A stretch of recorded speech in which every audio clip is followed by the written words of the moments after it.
Hey folks, Roland Martin here. Coming up next on Roland Martin Unfiltered, live from Jackson, Mississippi on this Tuesday, November 20th, 2018. We break down the Senate race in this state. Mike Espy running against Cindy Hyde-Smith. Got some breaking news in terms of major companies pulling their donations to Hyde-Smith because of her public hanging comments. And we'll also on the show hear from Shogal Lumumba, the mayor of Jackson, Mississippi. Also actress Ingenue Ellis. Plus we'll also hear from Mike Espy. Today he was actually at a pastor's prayer rally right here in this room, and so we'll hear from them as well. Plus Congressman Jim Clyburn of South Carolina will join us talking about the race for leadership in the U.S. House. And we also talk with the head of the National Medical Association. Yesterday, a black doctor was gunned down at a hospital in Chicago by her former fiance. Domestic violence leads to the death of several people in Chicago. We'll have those details as well. Folks, we've got a packed show from Mississippi. Also joining me on the show will be the daughter of Medgar Evers, talking about the importance of voting. And I'll show you when I visited the home of Medgar Evers, where he was assassinated on June 12, 1963. It is time to bring the funk on Roland Martin Unfiltered. Let's go. He's got it. Whatever the biz, he's on it. Whatever it is, he's got the scoop, the fact, the find. And when it breaks, he's right on time and it's rolling. Best believe he's knowing. Putting it down from sports to news to politics. With entertainment just for kicks, he's rolling. It's on go, y'all. It's Roland Martin, yeah. Rolling with Roland now. He's funky, he's fresh, he's real, the best, you know he's Roland Martin now.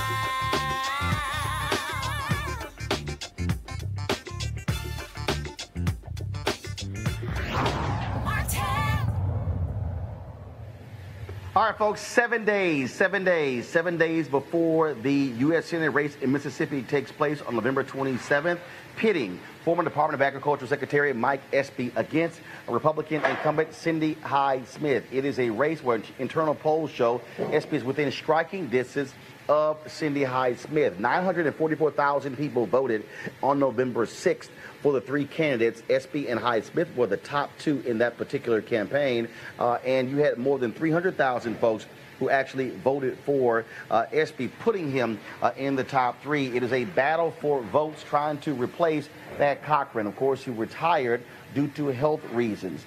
And so earlier today, a pastor's had a rally here in this ballroom where I'm at. We're going to show you some of that a little bit later. But here's some other details that's happening, news that came out today. This morning, Walmart announced that they wanted their money back. They had donated several $1,000s to Cindy Hyde-Smith's campaign. But after the backlash from her public hanging comment, they said those comments are not consistent with the values of Walmart or its customers. They want their money back. In addition to some other companies, Union Pacific, Boston Science, have also asked for their contributions to come back. In addition to that, there's a new photo that's going online with Cindy Hyde-Smith dressed in Confederate gear. This was shot in 2014. It was posted on Facebook, and this is what she said, quote, "Mississippi history at its best." Well, the reality is, if you're black, it was not its best when it comes to the Confederate. Of course, you might remember Jefferson Davis was a United States Senator from Mississippi, and he left the Senate to become leader of the Confederate. Well, we call him America's greatest domestic terrorist, but Mississippi is very much in love with their Confederate history. In fact, Governor Phil Bryant declared April to be Confederate History Month. Yeah, and also this is the same state that continues to have the Confederate symbol in their state flag, on their state's flag, the last state in the Union to do so. As I said earlier today, more than 300 pastors were in this room meeting to show their support for Mike Espy and his campaign. They also got their marching orders in terms of what they wanted them to do. And so we're going to show you a couple of those videos. So first off, let's go ahead and play that first video from earlier today, folks, at the pastors' meeting here in Jackson, Mississippi. You know that we're going to be debating tonight, God willing, in about 5-6 hours. Yeah, man. And that thing is strange because, you know, after the election, they didn't think that we would be in the running. You know, they thought that this thing would be over. You know that they had all hotel rooms already booked out to go back to Washington. But you said, with your prayers, and with your votes and your support, you told them, not so fast. Not so fast. Mississippi's got to change. Mississippi got to change. We have no more time to wait. Yeah, man. We had someone to make these statements. And you know what they were. I'm not going to repeat them. Yeah, man. Her statements went viral in the last 5 minutes after she said it. Everybody heard it. Yeah, man. They heard it at Jackson State about suppression. Yeah. They heard it at Rust Yeah, man. Yeah, man. about the other school. They heard it at Alcorn. Is that the liberal college she talking about, Betty? I don't know. Everybody heard it. But also the corporations heard it. And the good folks of Mississippi of Goodwill heard it. And everybody knows that we don't want to go back. Don't want to go back. So tonight I'm going to be thinking about the veterans and the seniors and the students and those infirmed and those who just want to do it better and those who are not going back. Yeah, man. Yeah, man. And I'm going to think about somebody else. I'm going to be thinking about my mama. Now, she is gone to glory. Yeah, man. But my mama, I remember her.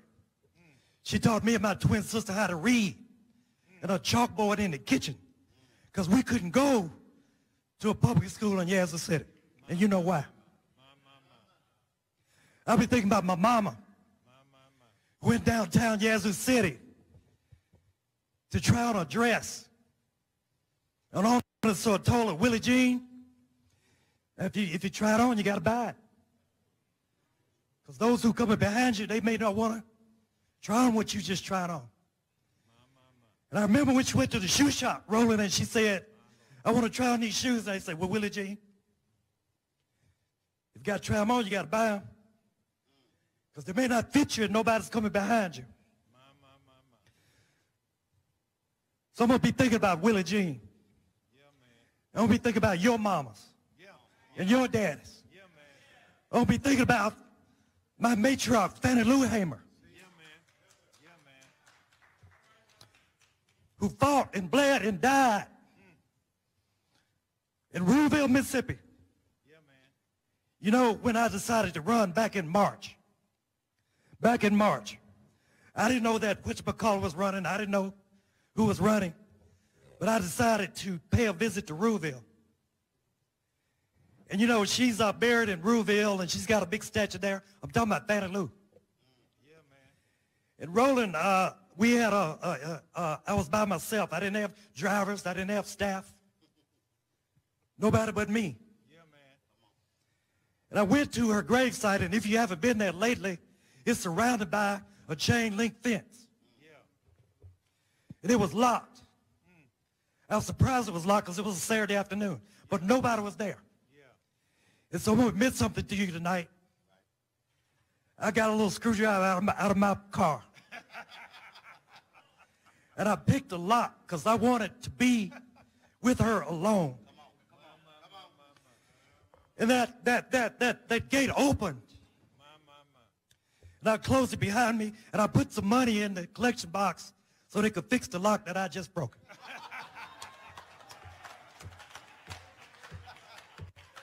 I said, Betty Lou, this is Mike. Mike. You're the one that ran for Congress in 1964. Yeah, man. Knowing that you could not be elected. Yeah, man. But yet you had to be the lodestar. You had to be the signal. You had to be the person that people like me would come behind. Yeah, man. My Lord. I said, I want to do it again. I want to try to do it again. I need your strength. I need your prayer. I need your spirit. This thing is not easy. Yeah, man. We got 82 counties. Yeah, man. I mean, the 2nd district is hard enough. There's 82 counties, and some of them have not welcomed me. Yeah, man. Yeah. I felt, Roland, a little twinge, a flicker of a spirit in my soul. My.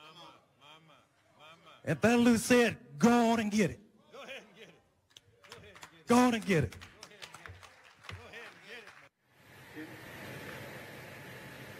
Now, folks, this rally was called by Pastor Jerry Young. He is the head of the National Baptist Convention USA. He also leads the church where Mike Espy has been a member for more than 30 years. Last week, he and I talked, and he said, Roland, if you're going to come to Mississippi, I would love for you to address these pastors. And so I did.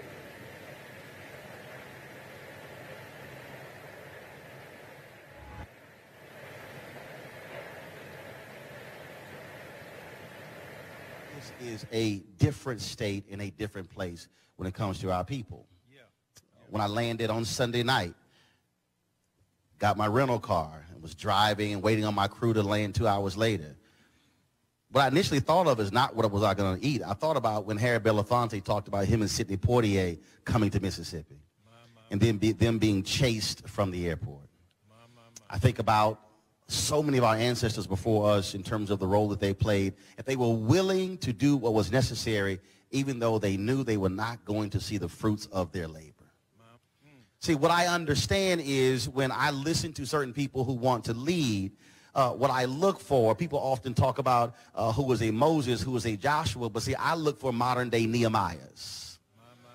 I look for people who have chosen to survey the land and see that the wall has crumbled, and then they come up with a plan of action to then say how to rebuild that wall, because, see, the wall protects the folks who are inside of the wall. And see, you remember, see, Nehemiah went around and he actually looked at the wall and said, okay, we're going to do this, this, and this. But if you read it again, it says the people said, let us rebuild. Let us do it, Doc. Didn't say let Nehemiah rebuild. Then, of course, as you keep reading the next chapter, you begin to read it where it begins to say that also Nehemiah said, and look, there are going to be some haters, some people who say that you can't make this happen. And I've already heard from some haters who say there's no way in the world a black man could somehow be elected in Mississippi. Oh, he black and Democratic? You've lost your mind. But see, Nehemiah said there will be haters, and he said, ignore the haters, keep working. Yeah, man. And then, of course, when the haters then saw the wall was being rebuilt, they then said, oh, no, we got to stop that from happening. And so they began to attack them. Nehemiah said two things: keep one hand on your weapon and the other hand still working. But the most important thing about when you read Nehemiah is not just the vision, not just what he said, that you got to keep building and there will be haters. The most important part is if you actually begin to read that carefully, it lays out the people who built this portion of the wall.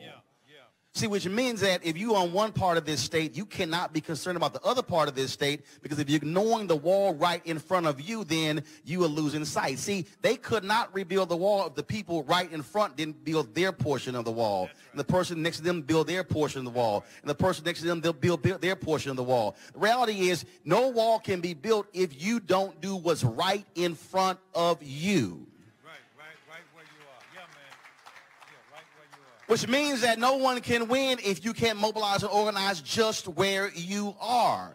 Which means that if you can't organize yourself, organize your family, organize your street, organize your block, organize your neighborhood, organize your city, then you will not be able to rebuild the wall. It requires those of us to have a vision, to follow modern day Nehemiahs, and then to do our part to rebuild the wall just in front of us. See, if we don't, then we have nobody but to blame ourselves. If we don't, we can't say it's somebody across town because we didn't do your part. I dare say the only way we can actually be truly effective, the only way we can honor our ancestors, the only way we can actually make a change for the better, if people of conscience, people of faith, people of African descent have the willingness and the guts to stand up and fight and look folk in the eye and say, you can say anything you want about public hangings, you can joke about voter suppression, or you can make all these other different comments, but you are not going to withstand the kind of pressure that we're going to bring to bear on you when it comes to our future, when it comes to what is happening, when it comes to what is needed, that we are going to fight and fight and fight, and like Frederick Douglass said, agitate, agitate, agitate, and then you also must follow what my frat brother Vertner Woodson Tandy, one of our 7 jewels, said to the Brothers of Alpha in 1937 when he said we need more brothers dealing with the issue of the Negro problem. He looked them in the eye and said, brothers, we will fight until hell freezes over, and then we will fight on the ice. All right, folks. Again, 7 days before folks go to the polls here in Mississippi, lots of attention. But the importance of voting for African Americans is not new to this particular state. You heard Mike Espy refer to Fannie Lou Hamer in that particular speech. Also, one of the folks who was very much involved in the battle for civil rights and voting rights was, of course, Medgar Evers. He was the field secretary for the NAACP here in Mississippi, Army veteran, who was assassinated in his driveway as a result of his fight for the rights for African Americans. And joining us right now is his daughter, Rena Denise Evers. Did your whole Gutman name? Your whole Gutman name. Your mama would be happy for me to hear that. First of all, how is your mother, Merle Evers Williams? She says hello. She is doing much better. She's very happy to know that I get to see you face to face, and so I'll give you a hug afterwards from her. All right, I certainly appreciate that. And she said keep going with what you're doing. Absolutely, will do, will do. So let's talk about, again, that importance of voting. I tweeted a photo when I dropped by 2332 yesterday, and I said, your father gave his life. And someone said, no, Roland, his life was taken from him. I said, no. I said, you don't understand. I said, folks like your dad knew what they were facing. Yeah. And they knew what they were coming after. They knew the folks who they had a bullseye on their back because they dared to say the freedoms that he fought for in the United States Army for other folk, black folks deserve those same freedoms. Exactly. And, you know, thank you for saying 2332 Guine Street, even though it's Margaret Walker Alexander now, which is wonderful because it's named after... Now, what was it called then? Guynes. Guynes. Spell it? G-U-Y-N-E-S. Ah, that was a street. That was the name of the street then. Right. Okay, got it. Right. Okay. But Margaret Walker Alexander lived up the street. Ah, so the street was renamed. After her. Got it. Okay, yes, cool. All right. Which is wonderful to know now, but as a kid, you didn't know who all was up on the street and who was in the neighborhood, like Constance Motley. You know, talking about the given his life, they have, the civil rights activists and other activists, given their lives as opposed to being it taken away. You know, from a personal daughter view, it was taken away as a kid. But as you get older and you understand all that they were doing, especially my father was doing, he knew what he was doing, just like you said. And they knew what they were doing.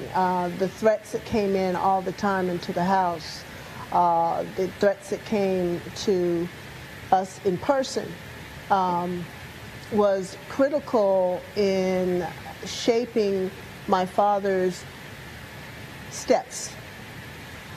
Because he knew that he was putting not only himself in danger, but his family in danger. But as he said in an article in Ebony, you know, he lives in Mississippi, and he won't leave Mississippi because this is where it starts. It starts of not just reconciliation, but understanding of respect and rights, God-given rights. And so going through being taken, God takes you, but also what I know for sure is God gave him his mission, and he was fulfilling his mission. It has to drive you crazy, knowing full well what your dad was doing, and to hear people say, I don't vote, it means nothing to me, or this is a waste of time, voting changes nothing. I had somebody post earlier something Malcolm X said. I said, well, first of all, dude, you can't even remotely talk about what Malcolm X was saying in 1960 or 61 or 62, 63, when black people were still trying to even get their right to vote. And so how does that has to irk you, knowing full well just the hell that your dad went through and your family went through and black folks went through just to be able to register and have folks say, man, It's a waste of my time. Not just to register, but to pass the test that they had to pass at that time. Yes, it more than irks me. And actually, I have a couple of friends who of different ethnic backgrounds that have said that to me. Well, Rena, I'm sorry to say this to you, but, you know, I'm not going to vote. And I said, and why not? Well, what does it matter? I said, one vote counts. One vote counts in a lot. I said, does your life matter to you? Do you know what your rights are? First of all, you are privileged at this time, and I use that word very lightly. You're privileged at this time to be able to walk wherever you want to walk, to be able to go into a restaurant of your choosing, to be able to go, as I heard Mike Epstein said earlier, try on clothes in the high-end stores without being told to go out or told that you can't try on. You have to buy it and you can't return it. You have to, you know, gauge what your clothes size would be in order to get it, or be totally refused to be able to go into the store. And that's what happened. And what irks me, really gets to me, is that people think that this was centuries ago. This happened my lifetime. I'm 60 years old. And I'm 63 years old, and I'm proud of it. Right. Your mama proud when she give her age. Go yes, ahead. she is. Yes. And so what irks me is that, do you realize what is happening now happened then? You're not that far removed. That's really 50 years ago, 60 years ago. Your parents, your grandparents lived through this. You're living in a day where you have the opportunity to understand what's going on by technology. Most people carry around cell phones. Cell phones are little computers. Little computers that give you the knowledge that all you have to do is say, hey, Google, ask about the 13th, 14th, and 15th Amendment. Mm-hmm. Ask about slavery. What are those amendments about? Reconstructive, right after civil rights. The Civil War. That was the whole purpose of civil rights, of the movement. And the movement started not in the 1900s. It started actually right after this country in 1700s, the late 1700s, early 1800s. So my real concern, not my real concern, my focus, and so many of us are about educating about why you need to do this. You need to understand that what so many people died for because of their beliefs and their commitment to you in this generation and next generation, that should make an impact on you. You should want to go out and give your voice to what your life is about. You pay taxes. Now, some of you might say you don't pay taxes, but everybody pays taxes. You pay sales tax, don't you? So where do those sales taxes go to? They go to what the government decides is going to be good for you or not. What programs, you know, the younger children are not being able to have after-school programs. They're not going to be able to have programs that they consider electives. Mm-hmm. So those taxes are being utilized for what? And so I just, to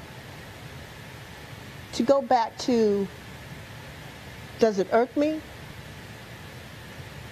It has a fire in me that it had, I believe, in my father, in Amzie Moore, in Sam Bailey, in Vernon Damer, in Fannie Lou Hamer, and so many, because they were at the podium all the time. It didn't have to be a podium.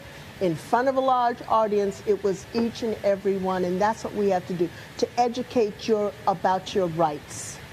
And look, earlier today, again, at the Pastor's Prayer Rally, they announced about 944,000 folks had voted, and that they were seeing numbers voting in this race that were comparable or even higher than when Obama ran.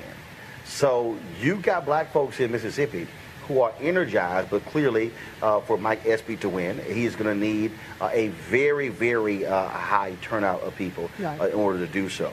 And so I just want folks to understand it's not like people are ignoring this, but the reality is, again, for me, I'm still a firm believer that even one person sitting at home, not using their power, to me, it makes no sense whatsoever. It doesn't even make sense, because in a year after a bill's been passed, whether it's about your health, whether it's about your housing, whether it's about school, your school debts, it's going to affect every single person. So sitting and waiting for a major election, such as a presidential election, does not help us at all in the everyday life that we're living. And so you need to be going out and voting when it comes to your local officials, when it comes to your state officials, and all the government officials. And so this race is critical. The race all this year in a lot of different states have been critical, because things are going backwards at an amazing rate that it feels like I'm back in the mass meeting with my dad, and he's talking about your rights and what you need to learn and what you need to do. So we have to get out, not only the vote, we have to get out the ones that are sitting, as you said, in the armchair going, okay, let me look at this election, let me see what it's doing. There's too many waiting to see, and you keep waiting and we won't have. All right then. Okay. I just, if you mind, if I can just say one thing, and I go by my dad, his wisdom, and it amazes me when I go back and read some of his speeches. What's so prevalent now? And I'm like, here we go again, but it's so prevalent. And so I just would like to just read this one thought. Yeah. And I have this on my website. But although great strides in the field of human relations have been made, we cannot give up now. But rather, it is necessary from this day forward that we take increased devotion, lest those precious rights we have gained be taken away.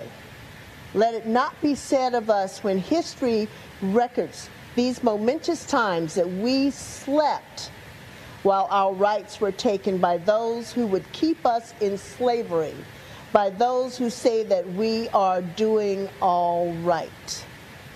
And that speaks volumes now, and that was done in April 20th, 1961.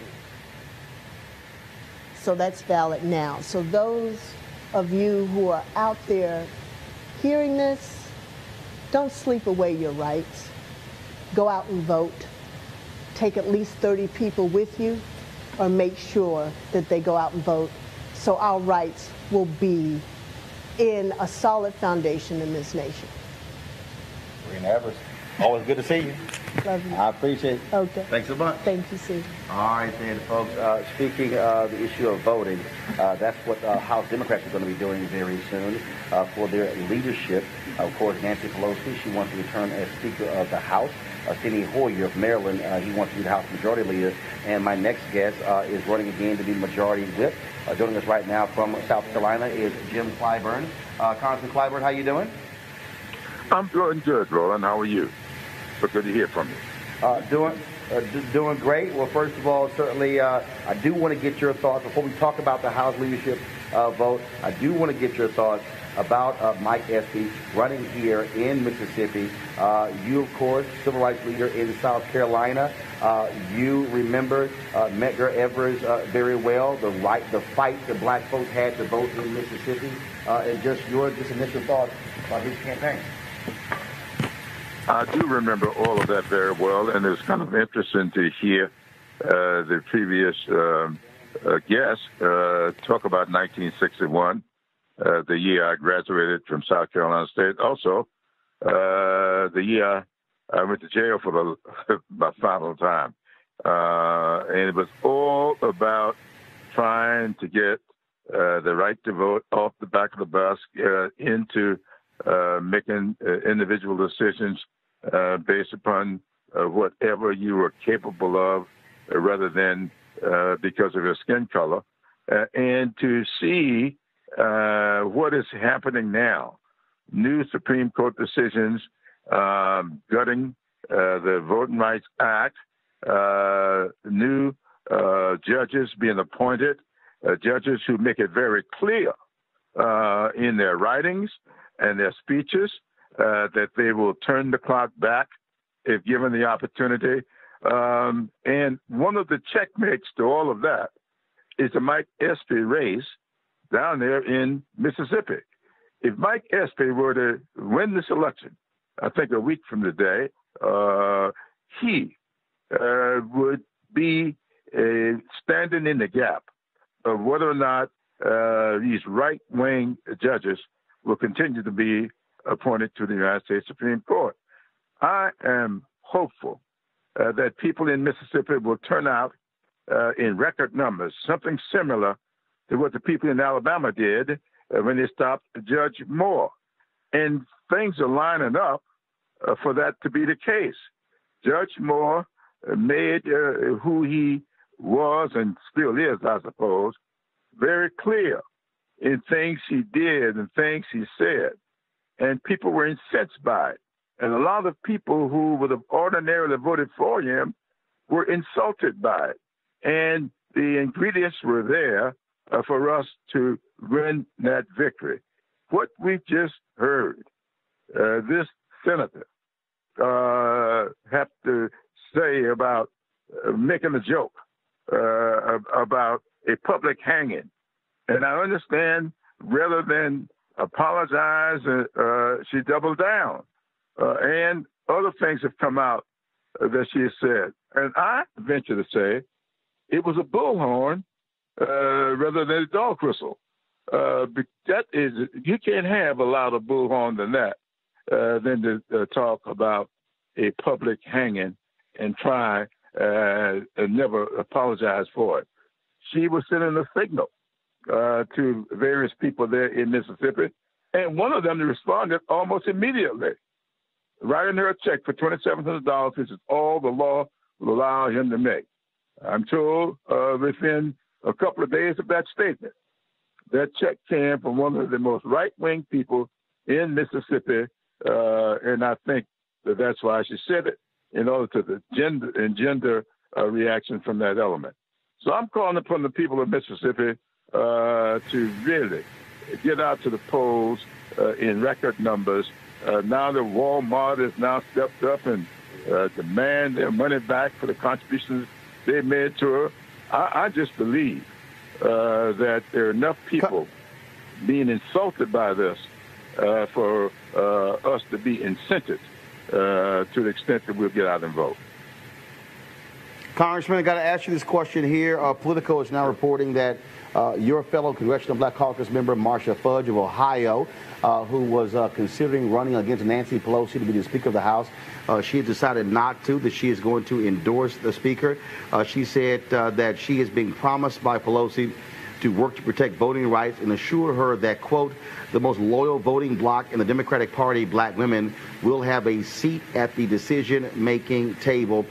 Just your thoughts on, so this clearly, so although you have individuals out there who are trying to keep Nancy Pelosi from getting those 218 votes, no one individual has stepped up. Just your thoughts on Marcia Fudge throwing her support behind Congresswoman Nancy Pelosi. Marcia Fudge is probably one of the most articulate, thoughtful people that I ever sat down with. And I sit down with her often. I've been on the phone with Marsha quite a bit over the last several days. She told me I think it was yesterday or the day before, that she had been given great thought to how she should move forward, and that she thought that she was going to move away from any thought of running herself, that she really believed that Nancy Pelosi would keep the agenda that she feels is important out in the forefront of our caucus, because she is very, very interested in voting rights. I've seen Marsha Fudge just get very emotional when she talks about how the 1965 Voting Rights Act was gutted. When she talks about diversity, Marsha was very, very engaged in Stacey Abrams' campaign down there in Georgia. And she called me when she saw that statistic that indicated that 76% of white women in Georgia voted against Stacey Abrams. She was really upset about that. She said that, you remember down in Alabama, 98% of black women voted for Doug Jones. And then on the other side of the coin, around 56 or 58% of white women voted for Judge Moore. Marsha was upset about that. I mean, really very emotional about it. And she really wants to see our caucus move forward forthrightly on diversity issues, on restoring the Voting Rights Act, on doing what is necessary for those people who have been so loyal to the party. I saw a study released on yesterday, someone sent it to me last night, that indicated this whole blue wave was really jump-started by the black vote. Yet you don't see a whole lot of credit being given to that. A lot of people don't realize there will be 9 additional African Americans serving in the Congress this time, come January, if all goes well.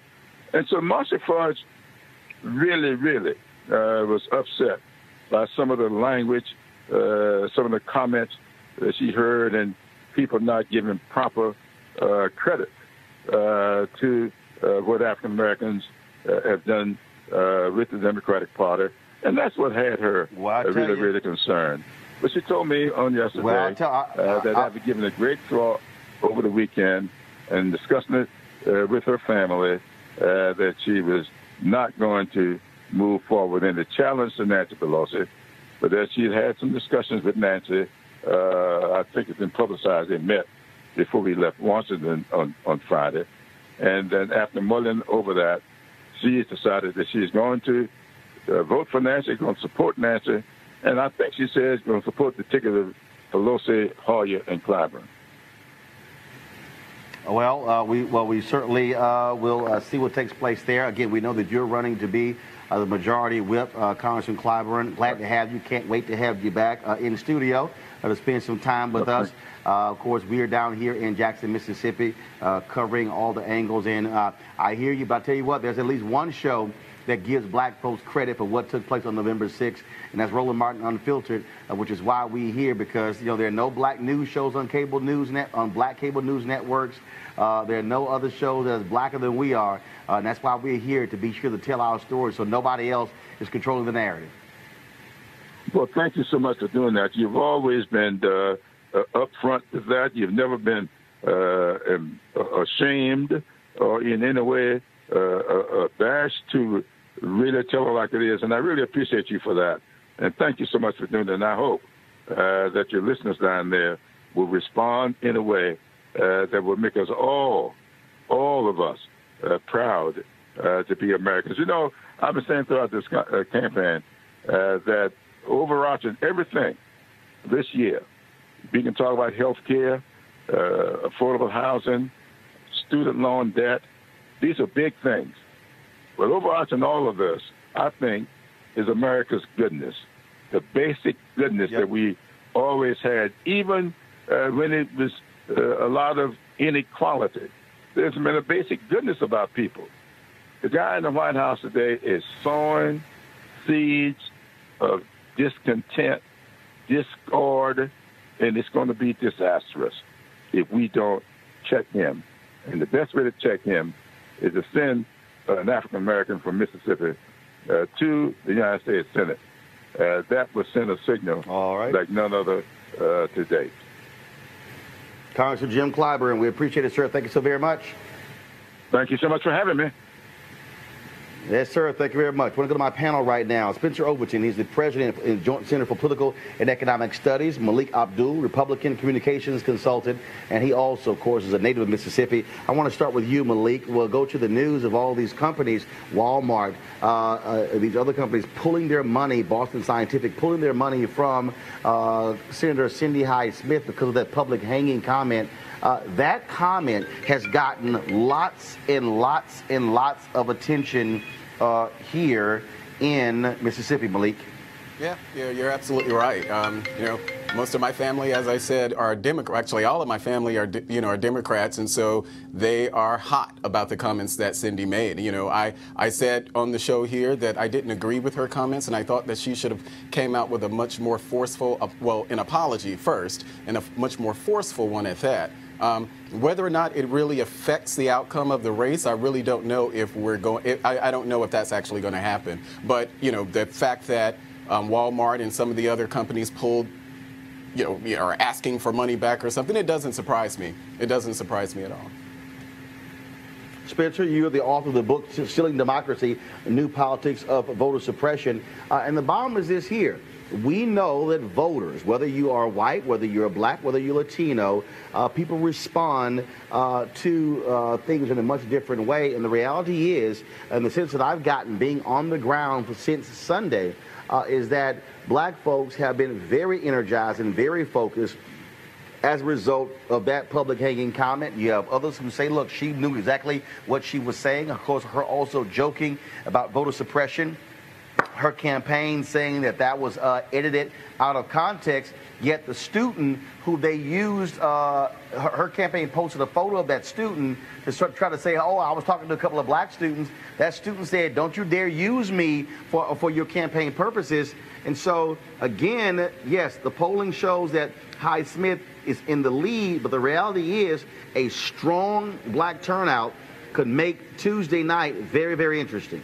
That's right, Roland. And just to lay this out, this is the blackest state in the country, right? Over 38% of residents in Mississippi are black, and they're woefully underrepresented in terms of the congressional delegation. Only one of the 4 members of the House are black. Benny Thompson, a great member, but only one of 4. And then in the U.S. Senate, there's been no black representation. So folks are certainly overdue, and it's all about turnout. So in terms of if you've got friends, if you've got family in Mississippi, you need to get on the phone and call them and tell them to get out and vote. Let's shift to, of course, the news of Congresswoman Marcia Fudge choosing not to run for Speaker of the House. Bottom line is, Spencer, is everybody scared of Nancy Pelosi? Right. That's right. Now, you'll remember that the situation we're in is that Nancy Pelosi has a lot of votes, but she doesn't have enough Democratic votes to get across the line in January, because there are a lot of Democratic members who, when they were running, they said, we're not going to support Nancy Pelosi. So we'll see how this works out. Another important thing we didn't talk much about when you had him on is Clyburn. He'll be number 3 in the House, just a sage, incredibly smart. He'll be the highest ranking black person in the United States government if he becomes a Democratic whip. Malik, again, look, competition is important, and the fact that you have these folks who don't want to vote for Nancy Pelosi, they've got nobody to vote for because no one has publicly said they're going to run against Nancy Pelosi. I was listening to Clyburn and some of the other discussions that they've been having about this this race, and for me, I look at it and I say to myself, you know, this is exactly one of the reasons that I left the Democratic Party, because as you see, Marcia Fudge has no support. The Congressional Black Caucus, the largest caucus in the House, she wants to run and she gets no support, and it's reminiscent to me. No, hold up, no, that is not true. Well, it is not true that she does not get any. Okay, well, that was an exaggeration. Malik, I've talked to congressional members. Marcia Fudge does have support, but one of the decisions as to why folks are not running is if they don't believe they can get 218, they're saying, I'm not going to make a run for it. But that's just not true. Okay, yeah, and I apologize for that. I shouldn't have exaggerated the number, but the idea is that she still doesn't have the support. She has some support, but she doesn't have enough support to win. And here we are for the CBC, and I think I read somewhere that members of the CBC weren't even fully behind her. How can you not be fully behind someone, you know, a member of your own caucus? And this is the problem that Democrats have. You know, even if we're talking about the race down there in Mississippi, Mike Espy started running in March. Thanks, Joe Biden, for showing up in November? You know, I appreciate the natural interest in the race, but the reality is that Mike Espy has been running since March, and he's had no support from the larger Democratic Party. They weren't interested in talking about Mike Espy because they were more interested in talking about Gillum. They were more interested in talking about Abrams. So now I got to push back on Malik on this House issue, right?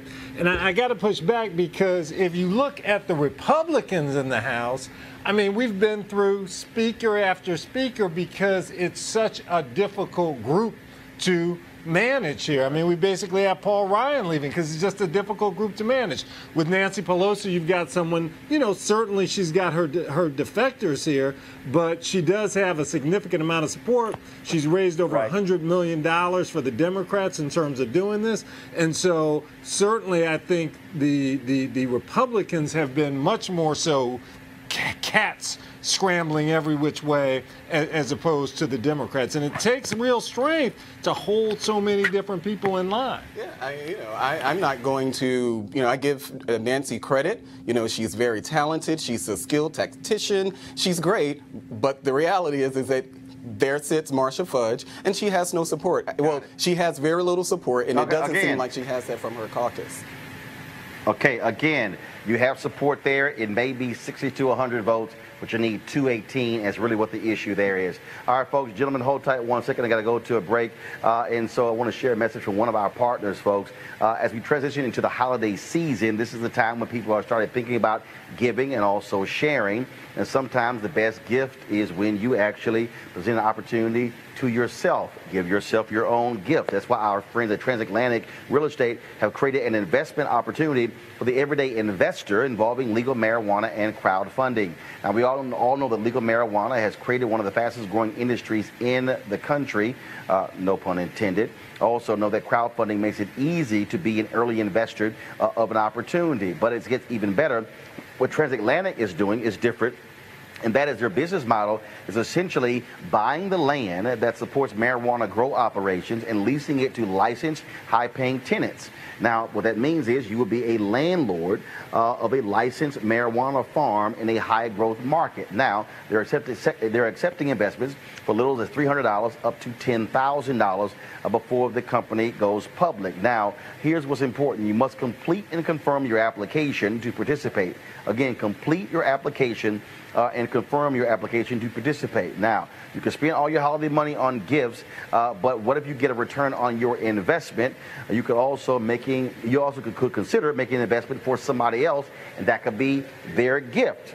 That's a hell of a holiday gift. Now, to get started, go to marijuanastock.org, marijuanastock.org, for you to get into the game. And so we certainly want you to do so. All right, folks, time for our hashtag HBCU Giving Day University. Don't forget, you can go ahead and roll the graphic if you want to. Of course, it is Jackson State University, founded in October 23rd, 1877.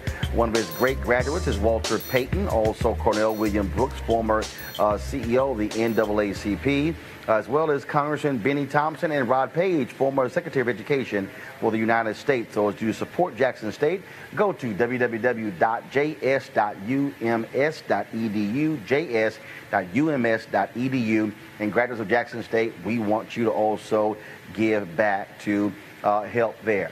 Folks, a tragic and sad story out of Chicago where a gunman killed 3 folks, including himself, yesterday at Chicago's Mercy Hospital. One of the folks was a Chicago cop, including a pharmacy technician, but the shooter came there to confront his ex-fiancée, Dr. Tamara O'Neal, 38 years old. She was described as dedicated to her church and her patients. She graduated from the University of Illinois College of Medicine in Chicago just 2 years ago and had worked as a resident at Mercy for 2 years. Folks, she's now dead. She was shot repeatedly by a man with a history of bad behavior towards women. He also had a restraining order against him from his ex-wife. Now, he bought his gun legally and had a concealed carry permit, even though he had that level of history with domestic violence. Joining us right now is the president of the National Medical Association, the largest group of black doctors, Dr. Neva Lubin Johnson. She is there in Chicago, and in fact, she has been on the staff at Mercy Hospital for 30 years. Dr. Johnson, first of all, just such a sad story. And again, here you have this black woman becomes an emergency room physician. She's out there doing her best, and she loses her life because some guy has this constant issue with domestic violence. Good evening, Roland, and thank you so much for having me this evening. It's truly a tragedy. I did not know her, but I wish I had.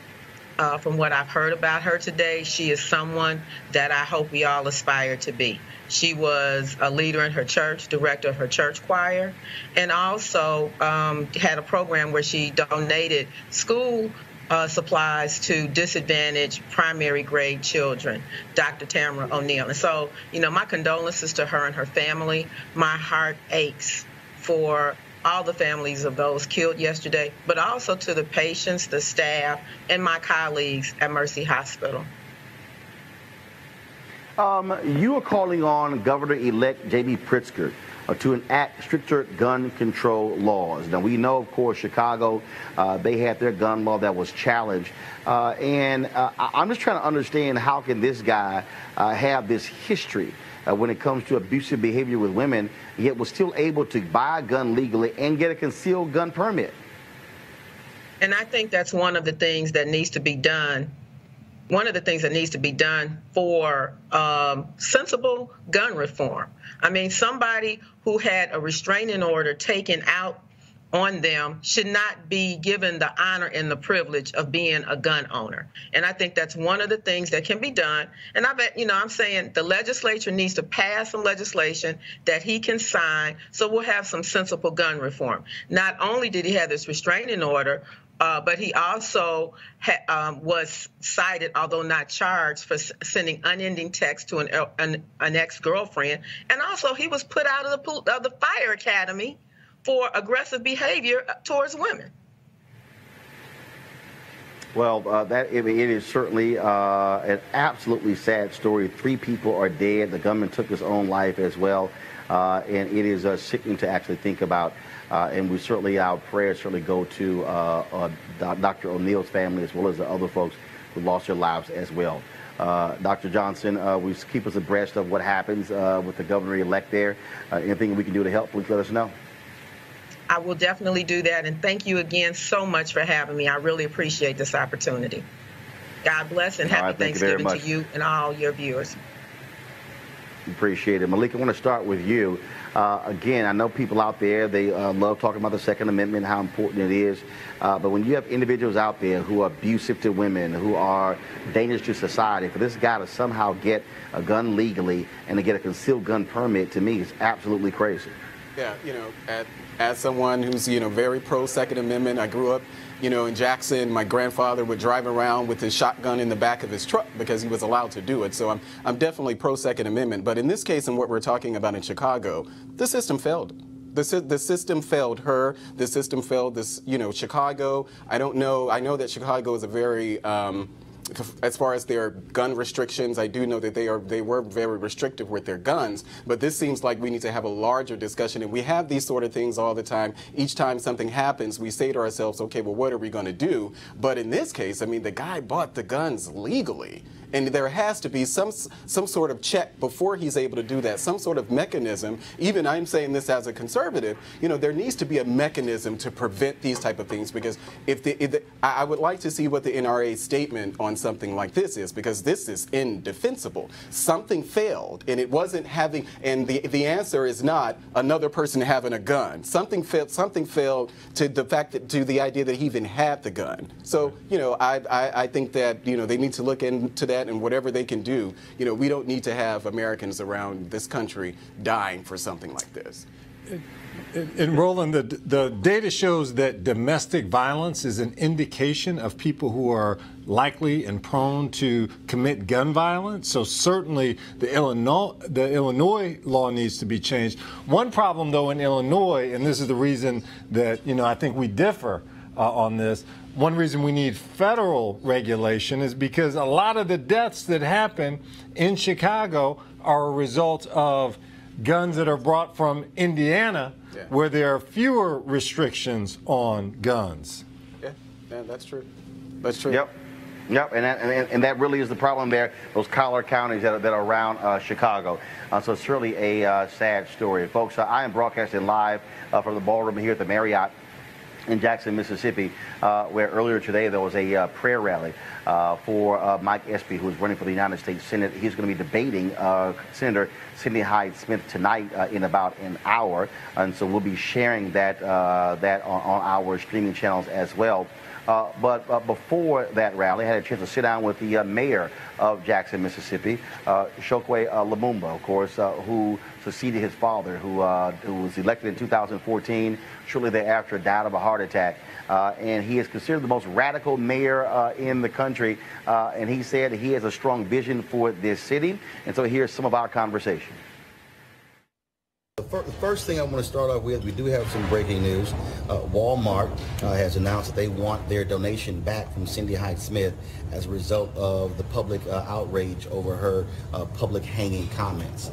Just your thought about them making that call today. Well, I would commend them for that step. That's one step further than she has made for herself. After being made aware of the repulsive and offensive nature of her comments, which is more concerning than even the comments themselves, is her failure to acknowledge the insensitivity of them. And so to simply cast it away as an over-exaggerated phrase isn't sufficient. If I told you that I was going to meet you on the moon, then that's an exaggerated phrase. But in a state that has the biggest and the history of having the most lynchings in this country, in a state where we still have present-day circumstances where lynchings are a matter of concern, to have the song of Nina Simone, Strange Fruit Hanging from Mississippi Trees, all of those things do not make an exaggeration in this space. And when you, of course, she then said, well, that was a statement about, holding someone in personal regard. And I'm going, I don't quite recall hearing that statement anywhere. I've heard lots of different statements, not that one, by saying that if that person invited me to a public hanging, I'll be happy to be on the front row. Yeah, that isn't anything that we use in my family or any circles that I am engaged in. And so it is an offensive, repulsive statement, and her failure to acknowledge that simply shows the type of mentality she would be returning to Washington with. One of the things that has been quite interesting as I have talked to people, and I've seen this on social media as well, it's amazing to hear black folks say, Mike Espy has no shot whatsoever. And certainly understand the history of this state, understand it's a very red state, understand that, but it comes across as this complete defeatist attitude, as if there's just no way possible, it will never happen, when we can go back to folks in Virginia saying the exact same thing about Douglas Wilder, folks saying the exact same thing about Senator Barack Obama when he ran. There are people who run for mayor of certain cities, the exact same thing has happened. Can you speak to that in terms of trying to get black folks in this state to realize that if you look at the hardcore numbers and then black folks vote their power, it could actually happen? Absolutely. I would actually suggest that as we see elections in Florida, we see the Stacey Abrams election in Georgia, and very proud of the efforts that both of those individuals gave. I would argue that a black candidate winning a statewide office in Mississippi by its demographics alone, that Mississippi is a space where they could be even more viable. And so it requires that we speak to people's issues, that we speak to their concerns, and I believe that this is a very important election, and I believe that Mike can win it. If people get out, if people understand and vote their interest as opposed to just party lines. I would challenge someone in Mississippi as we're, seeing Cindy Hyde-Smith and a Republican Party beating the drum about a border wall. I'd ask someone in Mississippi, when was the last time that immigration was your problem? You've been the poorest state as long as I can remember, and no immigrant has taken your job. If it was your job, they couldn't take it in the first place. And so when we're talking about a candidate in Mike Espy who talks about health disparities, a very real circumstance in Mississippi, that's speaking to your interests. When you see a candidate who has experience in agriculture, being the former Secretary of Agriculture, and can talk about incentives for poor farmers and people who are trying to make the very best out of that type of economy, that speaks to your interests, and I hope that people vote their interests as opposed to just party lines. All right. Mayor Lumumba, we certainly appreciate you sitting down with us and having this conversation. Glad to be back in your city, and certainly look forward to coming back next time. Happy to have you here, brother. All right, then. All right, then. And first of all, folks, we're going to go a little bit over our time today. I want to thank Spencer and Malik for being on our panel today. I know we had quite a packed show, and so I thank both of you for being on the show. Again, folks, don't forget, I told you to be sure to get Spencer's book on voter suppression. You can get that on bookstore, Amazon, however you want to order it. And so, Spencer, Malik, thanks a bunch. Thanks, and happy Thanksgiving. And get you some Big Johns Likewise, while you're down there, Roland. All right, I'll try to do so. Well, folks, of course, also, in addition to talking to Chokwe Lumumba, the mayor of Jackson, Mississippi, I caught up with a native of this particular state. She lives in Macomb, Mississippi. Actress Anjanou Ellis. Of course, you see her on a number of television shows, including Designated Survivor, as well as starring in Ava DuVernay's upcoming movie on the Central Park 5 on Netflix. And here's a portion of our conversation. When you hear black folks say, I don't care, he has no shot, it can't happen, it's a waste of time, how do you respond to that? Because I've actually heard that. Folks have actually said to me, like, he has no shot, it's a waste, he can't win. So in the face of that, you resort to acceptance? That's what you do? I mean, that's your strategy, is acceptance? I mean, what if Fannie Lou Hamer accepted her life as a sharecropper in Mississippi? The Democratic Party would not be what it is today if she did that. If we chose the route of acceptance, where would we be? I mean, I hear this all the time because I get very frustrated in the battles that I choose to fight, because I feel like it's just me and a couple other people that's doing it. And folks tell me all the time, Anjanou, a lot of times in these movements, it was just a couple of people. Yes. Who were willing to show up with 2 or 3 touch and agree. That's what essentially made a movement, because it was just a couple folks ready. Now, folks came out for the cameras, came out to be in the street because it was sexy. But the folks that were like really doing the work, it wasn't a whole lot of people doing that. Well, the Bible does say the harvest is plentiful, but the laborers are few. The laborers are few. The laborers are few. So I mean, and also I get that. I have a lot of empathy for that, because if you grow up here, and Mississippi is a culture of low expectations, not just for black folks, for everybody. It's a culture of low expectations. So if I grew up here, and one of the first things that we did before we got out of school, instead of we didn't even know about what the SAT was. We didn't know what the ACT was. I had the vocational counselor happened to be a black man, and we were down there talking to him one day about what, I have no idea. And he said to me and Veronica Stanberry, he said, have you guys taken the ACT yet? Have you guys taken the SAT? And we were in the 11th grade, and we said, what's that? What is that? But I tell you what we had taken. We had taken the ASVAB, and the ASVAB is the admission test for the military. So we were good enough to put our lives on the line, but not good enough to go to college, right? So a man intervened in that to show us that we had another path. If I had stayed on this path of what was Mississippi intended for me, I would not be sitting here talking to you right now. There's no way in the world. But I had to have these interventions that came in all these different sort of directions, because this is a culture of low expectations. And all those things, these symbols, these signs, these instructions that are here, that are everywhere. Everywhere you see a Cindy Hyde-Smith sign, you see a Confederate flag. And I'm very clear that that Confederate flag, it is the Confederate flag, but it is the flag of the Ku Klux Klan. Because the Confederacy ended essentially in 1865, at the end of the Civil War. What took over? And that flag was furled, and it was stored. Yes. And it disappeared for 2 generations. For folks who don't understand the history, the Democratic Party under Truman decided to have a strong position on civil rights. That was a meeting. That was a conference where that flag returned, and it was held in this state.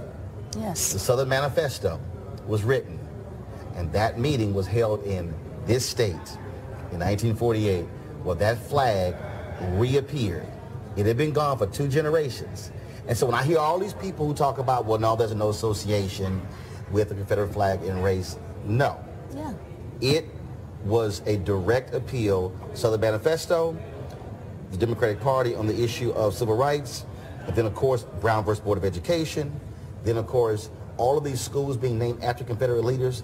That stuff happened after Brown versus Board of Education. It was all deliberate. Yeah, it was absolutely deliberate, and that contributes to a culture. And that culture contributes to how people see themselves. And that how people see themselves is when they surrender and when they accept that that guy has no chance because, you know, he's running against a white woman. All right, folks, if you want to see the full interviews with Lumumba as well as with Aunjanue Ellis, please go to my YouTube channel, youtube.com/Roland S. Martin. youtube.com/Roland S. Martin. You can also subscribe to our channel and be sure to turn on your live notifications so every time that we go live, you will get notified. All right, folks, the final piece today from Mississippi. We, of course, I was talking to earlier with Medgar Evers. Of course, she was there when her dad was gunned down June 12, 1963, in the family driveway. And I actually went by the home to see it for the first time, and I wanted to share this with you. Hey, folks, we're at 2332 Margaret Walker Alexander Drive here in Jackson, Mississippi. And behind me is the home that was of Medgar Evers and Medgar Evers. Now, of course, he was the NAACP's field secretary and Army veteran, of course, who was working to get voting rights and other civil rights on behalf of African Americans. And so, as you see here, this is a part of the Mississippi Freedom Trail. And so you see the sign here that exists that lays out in terms of the home here. And, of course, he was assassinated June 12, 1963. And this was placed during the 50th anniversary of the Freedom Rides, which took place in 2011. Now, if you come onto this side over here of the sign, what you will see is an explanation that this was a 3-bedroom home, and it was the first middle-class subdivision built by black developers here in Jackson. So there's lots of information here about, of course, this neighborhood, the home, but also Medgar Evers and who he was. And, of course, he major leader. I mean, he was a huge leader here in Mississippi who gave his life on behalf of civil rights. And so what took place, folks, we're going to walk this way. So what took place on the night President John F. Kennedy was giving a speech about the importance of a civil rights bill, what happened was Medgar Evers was coming home. His family was inside watching the speech. And then, of course, across the street, take a shot there, take a shot across the street. Across the street, hiding behind the cross, but in those wooded area there, was a white supremacist, Byron Della Beckwith. And so when Medgar Evers came home, he pulled into the driveway here. And then his car pulled in, and he went to the back of his car to get some items out of his car, some T-shirts and signs, and that's when the shots rang out that killed Medgar Evers. Of course, he was hit. Then, of course, he crawled his way up this driveway right here to the steps where his wife and his children came out. And, of course, it was horrible for them to actually see their husband and father shot and killed. And what you see here, of course, you see here, this, of course, is a National Historic Landmark.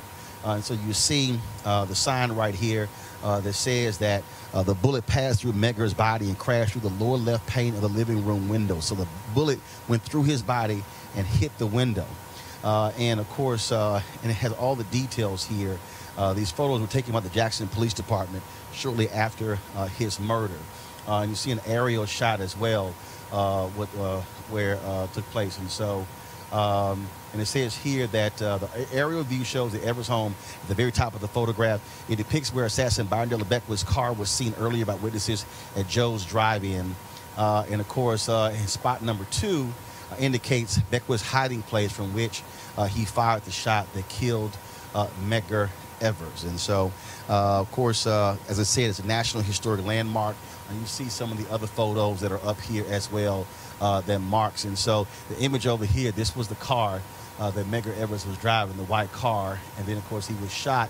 And then again, after he was shot, he made his way, crawled under the carport to his family there. Why is this important? Because Medgar Evers was an American hero. Medgar Evers was a brother who gave his life for civil rights. And here we are in Mississippi, 2018. He was assassinated June 12, 1963. And it was his death that was one of the sparks that led to the 1964 Civil Rights Act and, of course, the 1965 Voting Rights Act. And this is a man who, again, gave his life, was fighting on behalf of other black folks. He served his country, served in the military, bled, came home, but could not enjoy those same freedoms. And so here we are in 2018, U.S. Senate race. African-American Mike Espy is running for the United States Senate. The election will take place on November 27th. And for a lot of people out there, they say, well, I don't really see why it matters. The reality is it matters because we're standing on hallowed ground. We're standing on the very place where Medgar Evers died in order for people to have the right to vote. Now, you might not say that doesn't mean anything, but the reality is a wife, children lost their father in order for us to have the right to vote. I don't care who you are. I don't care if you think that politics doesn't matter. If you say you don't vote, then the ancestors, like Medgar Evers, are crying out because why did they give their lives in order for too many of us to stay at home, to sit on the couch, to complain, to say what should happen and what isn't happening? The reality is he understood the power of that ballot. And the reason he was assassinated is because people like him were scared to death of the day when black folks utilize that power. Folks, stay woke, be woke, and vote. In Mississippi, November 27th, every single black person in this state who is registered should be lining up at the polling station to vote, because Medgar Evers gave his life to make sure you had the opportunity to do so. All right, folks, that is it for us broadcasting live from Jackson, Mississippi. We certainly appreciate all the great hospitality we've had here, the Marriott Hotel, all the staff here. They've been phenomenal. Also, of course, the folks from the Prince Mason Lodge as well, and the NAACP, where we broadcast on yesterday. Thank you for all the guests that we have had. Thank you for also watching. Please be sure to share our content. First of all, we want you to keep supporting Roland Martin Unfiltered by going to RolandMartinUnfiltered.com and joining our Bring the Funk fan club. Your donations to our fan club actually make this show possible, make it possible for us to be able to be on the ground, traveling across the country, and then being able to share these stories, these critical stories with you. And so we certainly appreciate it. Tomorrow, folks, on the show, my special with actor, actor, musician, philanthropist, producer, John Legend. The conversation we had in Los Angeles. I think you're really going to enjoy this conversation. So we're going to be taking a little time off because of Thanksgiving. But so we look forward to you watching the John Legend conversation. And we'll also, of course, be sharing with you my discussion soon with Common and, of course, Nikki Giovanni, Lori Stokes, the book about her father, Louis Stokes, also Constance White, former editor of Essence Magazine, and her book. So we got some great stuff lined up for you. But tomorrow you'll be hearing from John Legend as I travel back to Washington, D.C. I want you to have a great Thanksgiving. Enjoy your time with your families. Don't eat too much. You know what I'm going to have? Some gumbo. Y'all can keep the turkey. That's what I like. And so, again, please support us, Roland Martin Unfiltered. Go to our YouTube channel, please, youtube.com/Roland S. Martin. Share our clips, watch our clips, join, subscribe to our channel as well. And why am I telling you to do that? Because here's why. I'm just going to be perfectly honest with you. There are 3 streaming channels out there: Facebook, Periscope, /Twitter, and YouTube. We actually generate more money from YouTube than the other platforms. And so those resources that we get also fund this show and make it possible for us to be completely independent, for us to be not corporately owned, and for us to be unapologetically black. And that's why we do what we do. And so we certainly appreciate all of you. Thank Henry Peterson, Anthony Hampton. Also want to thank Allison Joyner, of course, for all working with us on the ground here in Jackson, Mississippi. Thank you so very much, folks. Y'all have a great time. I got to go. Holla!